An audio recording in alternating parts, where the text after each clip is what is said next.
The phone call came on December 15th, just like it did every year. I recognized the tone in my mother's voice immediately, the careful, controlled softness she used when she already knew she was about to hurt me. "Lena, we've made a decision about Christmas this year," she said, skipping any greeting. "It's going to be adults only." I closed my eyes and took a slow breath. Adults only. At 29, I apparently still didn't qualify as one in my family's eyes. Not like my brother Evan, who was only 2 years older but had everything that impressed people: a wife, 2 kids, and a corporate job that sounded important at dinner parties. "Adults only," I repeated calmly, setting my coffee mug on my desk. "Yes," she continued, "Evan's children are at such a delicate age. Christmas is magical for them, and we don't want any distractions." Distractions. That was me. I was the unmarried daughter who worked with computers, as they liked to explain it to others.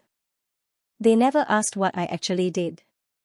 I wore jeans instead of dresses to family events and didn't have exciting relationship news to share. I didn't fit their idea of success. "So where are you celebrating?" I asked, already knowing the answer. "Oh, Evan found this incredible place, North Star Summit Resort. Very exclusive. 5-star service, private slopes. The kind of place where families can really bond." I smiled to myself, staring out through the floor-to-ceiling windows of my office as snow drifted across the mountains below. "That sounds wonderful," I said. "I hope you all have a perfect Christmas." My mother hesitated, clearly surprised. She had expected tears or an argument. Instead, I was giving her exactly what she wanted: quiet acceptance. "Well, good," she said. "I'm glad you're being mature about this. Evan was worried you might make a scene." "No scenes," I replied softly. "Enjoy your exclusive holiday." After the call ended, I leaned back in my chair and looked out at the pristine slopes stretching beneath me, slopes that just happened to belong to North Star Summit Resort. The irony made me laugh. To my family, I was still invisible. But to the rest of the world, I was Al Carter, CEO of Alpine Crest Group. And this Christmas was about to teach everyone a lesson. My phone buzzed nonstop after the call ended. Social media notifications stacked up one after another, all from my family's accounts. Evan had already started posting pictures. They had arrived early at North Star Summit Resort, clearly eager to show the world their perfect Christmas. There was my mother, Miriam, standing elegantly in the grand lobby beneath crystal chandeliers. My father, Thomas, held a glass of brandy near a massive stone fireplace, trying to look refined. Evan's wife, Claire, posed with their kids in front of a towering Christmas tree, lights glowing softly around them. The captions say everything they didn't bother to say to me. Finally, a proper Christmas. Adults only. No chaos. Some places are just on a different level. I scrolled through the comments.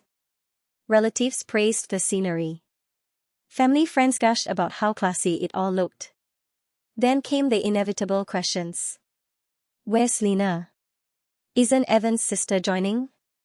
Evan replied himself, "Adults only this year.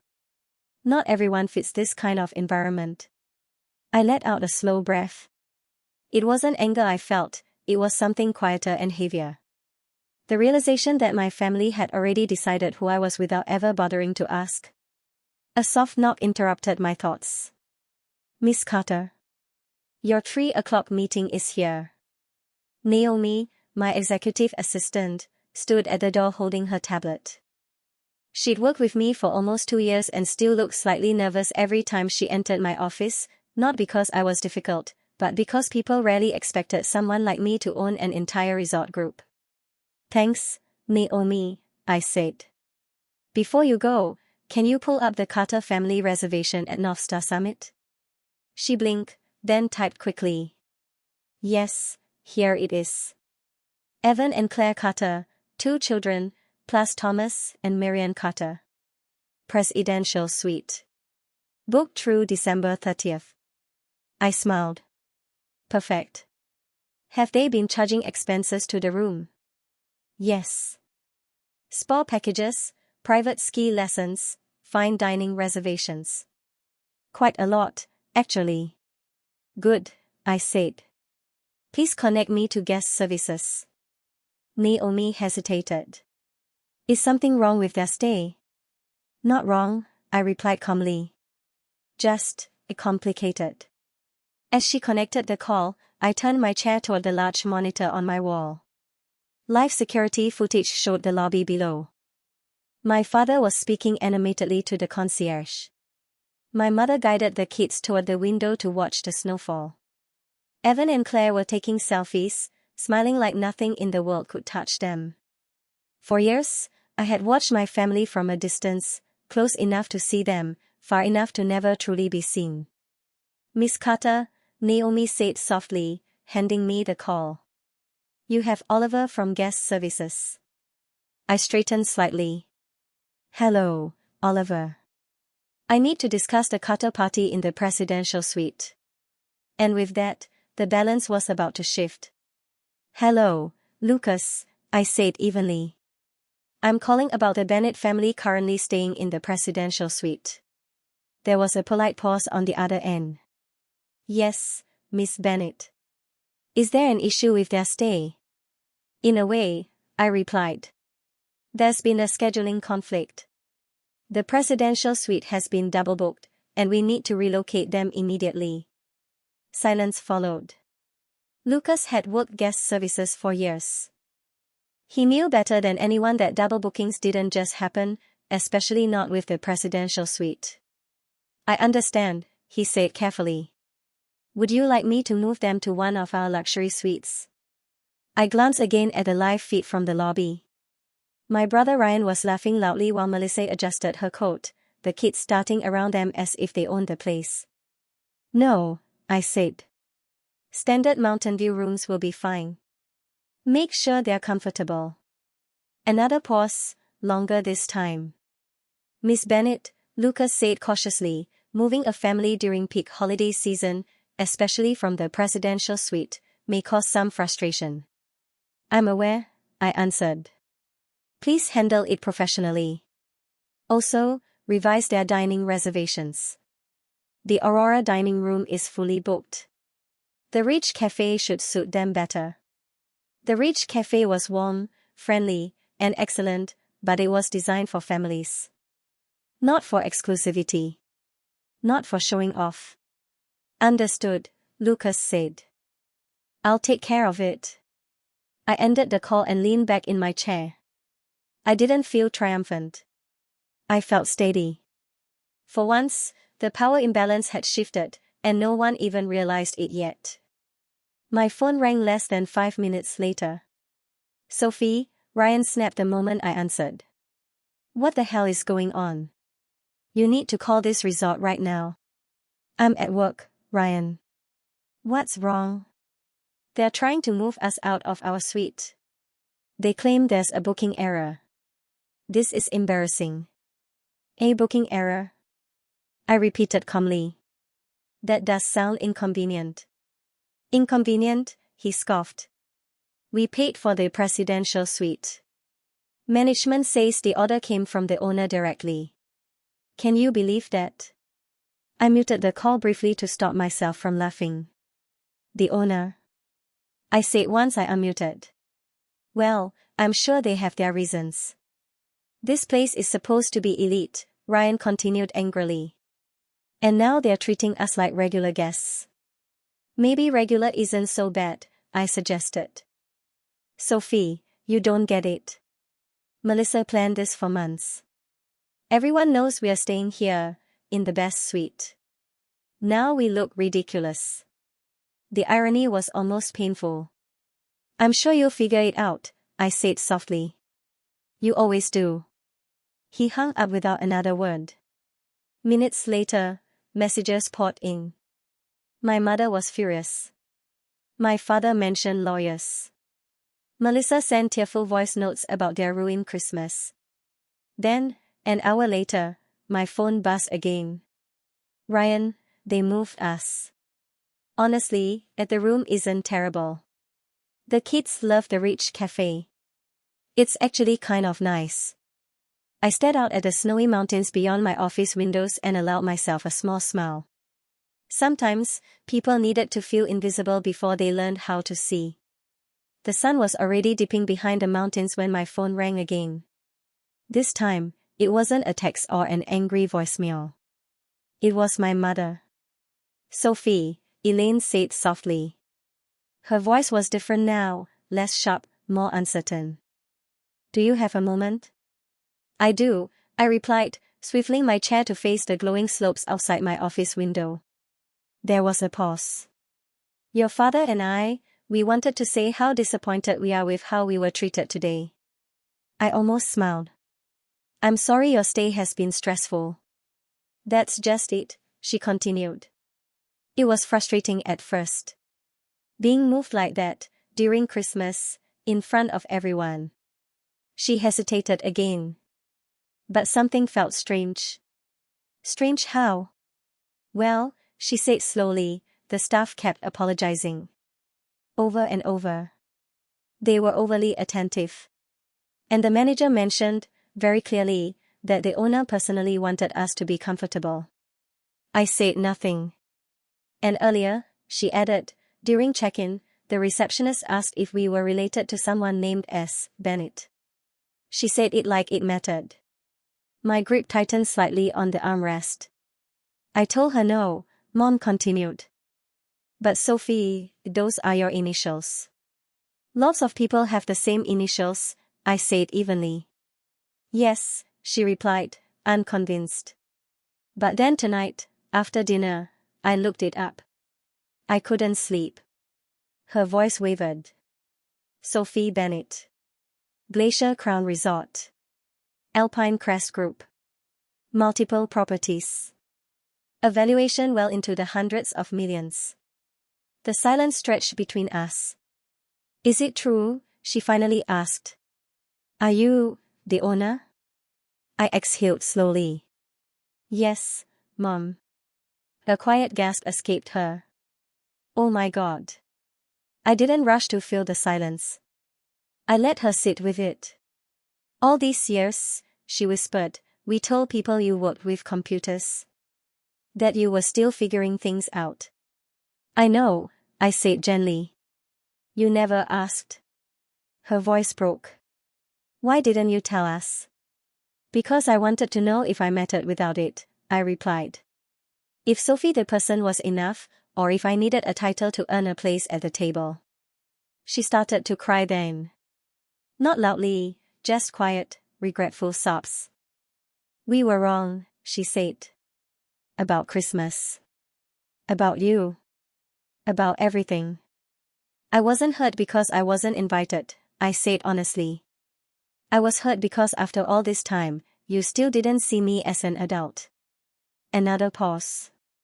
Then, softly, "Can you forgive us?" I looked out at the resort, the guests laughing, the lights glowing, the families making memories. "I already have," I said. "But things need to change." "They will," she promised. "I swear they will." When the call ended, I sat quietly for a long moment. For the first time, my family wasn't looking down on me. They were finally looking at me. The next morning, I made a decision I'd been postponing for years. I changed out of my work clothes and into my ski outfit, pulled my hair into a neat braid, and stepped into the private elevator connected to my office. It descended silently, carrying me from the top floor down into the heart of Glacier Crown Resort. Christmas Eve had arrived, and the lobby buzzed with quiet excitement. Through the glass doors of the rich cafe, I saw my family. Ryan sat at the table with Melissa, laughing softly as their kids talked excitedly about ski lessons. My father, Howard, was actually listening instead of checking his phone. My mother stirred her coffee slowly, her expression thoughtful rather than judgmental. They looked normal. Relaxed. Human. I took a breath and walked inside.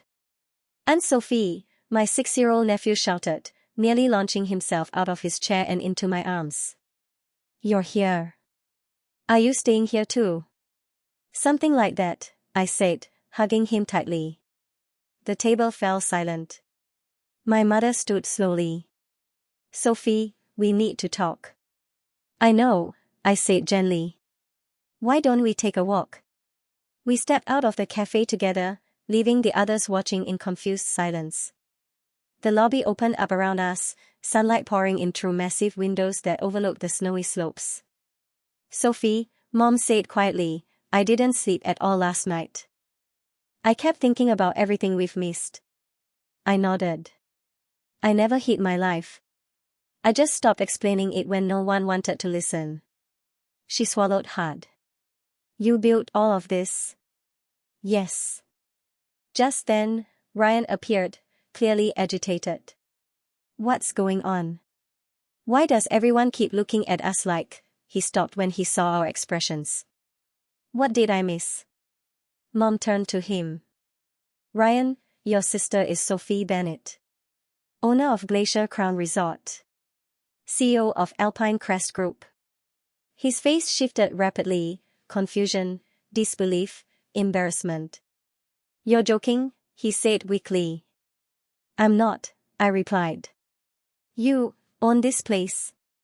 I own several places like this.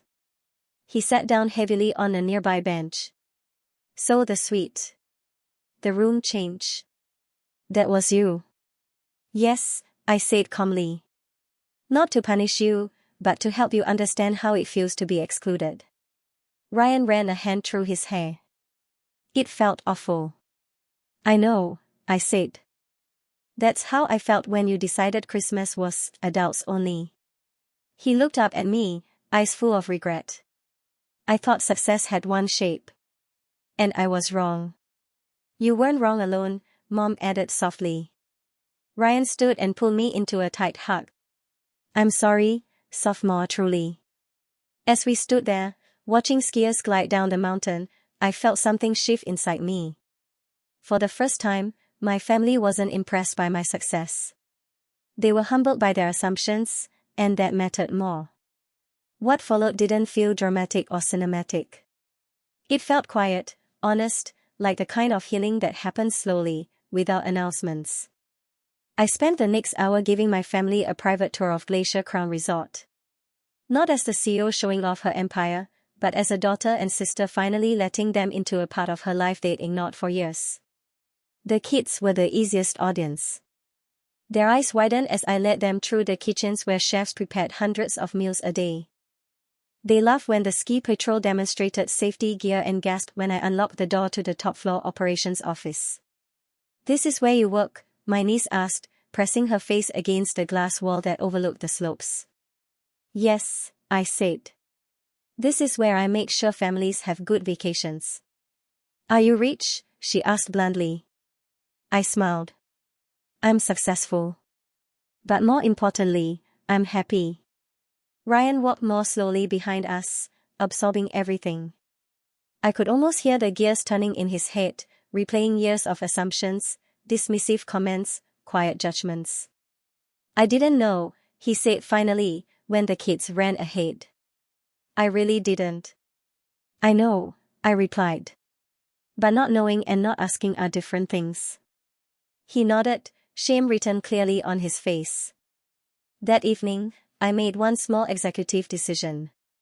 I asked Marcus, the dining manager, to open the Aurora dining room just for us. Not because my family deserved special treatment after excluding me, but because I wanted this Christmas to end better than it began. Dinner was different. My father apologized first. Not with excuses, not with jokes. Just a simple, sincere apology for never asking about my work because he'd assumed it didn't matter. I thought if you were successful, he admitted, you'd talk about it the way Ryan does. Some people build loudly, I said. Some build quietly. My mother reached for my hand. We should have been proud of you no matter what. Ryan raised his glass. We do better now. That's what happens next. We clinked glasses, and for the first time in years, I felt included, not admired, not judged, just accepted.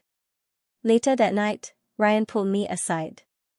Were you trying to teach us a lesson when you moved us out of the suite? He asked, or were you just angry? Both, I admitted. I was hurt. But I didn't want revenge.